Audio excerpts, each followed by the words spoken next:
Network Specialist Project, Midsummer Update, Take 2.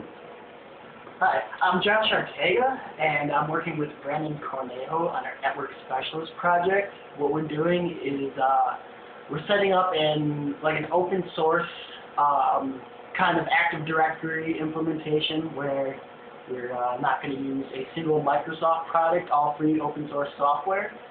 So I'm going to give the camera to Brandon, or over to Brandon, and he's going to explain the hardware. Hi, I'm Brandon. I'll walk you through the hardware we're using in our network project. We'll start with the router, which is our main connectivity device to get out to the internet.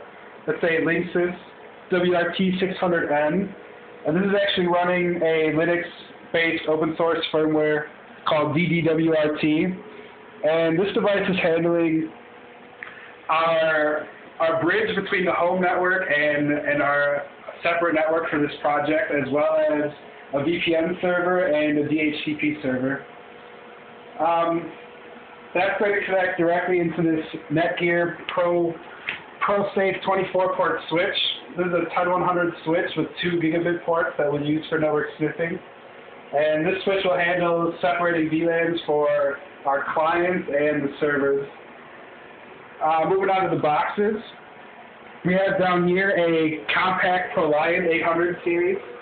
This is running Ubuntu Server 9.1, and that's going to be a DNS server for the network, as well as an internal web server and a mail server.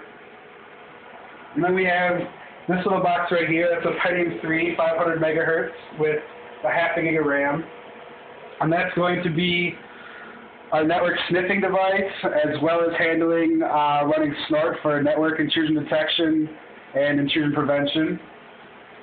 Then we have a compact Presario 6000 series that's sporting a Pentium 4 2.4 gigahertz processor with 2 gigabytes of RAM.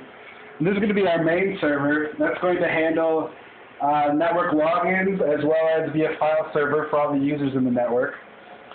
Down below that, we have a Pentium 4 1.8 gigabyte server with half a gig of RAM, and that's going to run strictly a network management software suite called Navios, which will allow us to, via a web interface and even sending updates to both of our cell phones, allow us to monitor all the services running on all of these devices, as well as showing us graphs with uptime stats and CPU usage, all that fun stuff. And so basically right now everything's set up. All the boxes are running Ubuntu 9.10 besides the main server. The compact is going to run CentOS, the latest edition 5.3, and the sniffing box is actually going to run FreeBSD 7. Everything's pretty much set up right now with connectivity and usernames. The DHCP server is set up. We have an internal web server set up. And so all that's left is to get network logon working and setting up a Samba file server, as well as messing with all the fun stuff like intrusion prevention and the network management suite. So that's our network so far. We don't think we'll have any trouble finishing. We hope you enjoyed the presentation, and we look forward to showing you the finished product.